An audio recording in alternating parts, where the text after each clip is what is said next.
What's the meaning of life? What's the meaning of all this? What's the purpose of all this? Or a dark night of the soul. It's when the old light no longer reaches the depths, or the old lights that have once lighted your soul and brought you joy no longer reaches the depths of your soul. Or the worst of them, existential crisis. You see, it's when you question what is. So this is when your life has expanded beyond your belief.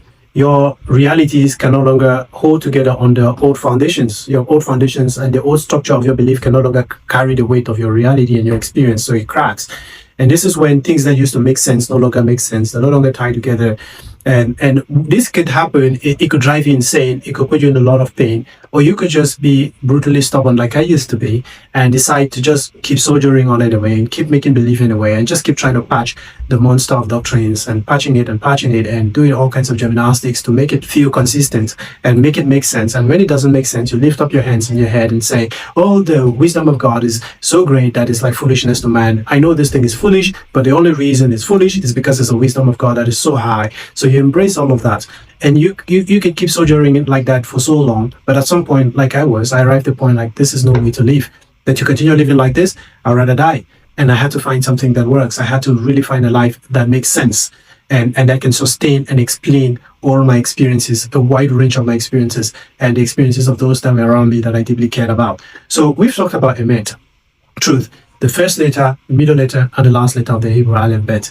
And again, if you're not sure why I used Hebrew to be that point where I try to illustrate my understanding of truth, you want to read in the book. There's a whole section for why Hebrew. And again, if you also listen to the last episode where I talked about why it is that I chose to believe that there is God. See, I said I chose. I don't know. I don't have any evidence beyond reasonable doubt that I can share with you that to prove that there's no God. I know you might be thinking and quoting that verse to me, which says that in the Bible, I think in the book of Proverbs, that say a fool says that there's no God. Again, that's the kind of things that doesn't really fly if you really want to be serious. If you want to be serious, you just can take that verse and use it as a hammer to shut down people. That if anybody is not believing, it's not God. And remember, I mentioned the verse also in the book of Hebrew 11 verse 6 that you need faith to believe in God. So the verse says that without faith, you need faith to know, to believe that God exists. So believing in God is a matter of faith. Believing that there is no God is also a matter of faith. It's a choice you make. And you have to be conscious about that choice and you have to know why you're making that choice. My book goes into depth into the choice I made and why I made that choice. So in the next teaching, we're going to talk about, all right, now that you've made a choice that there is God, because there's the question to answer the most fundamental question of life, which is, how do we get to find ourselves in this world?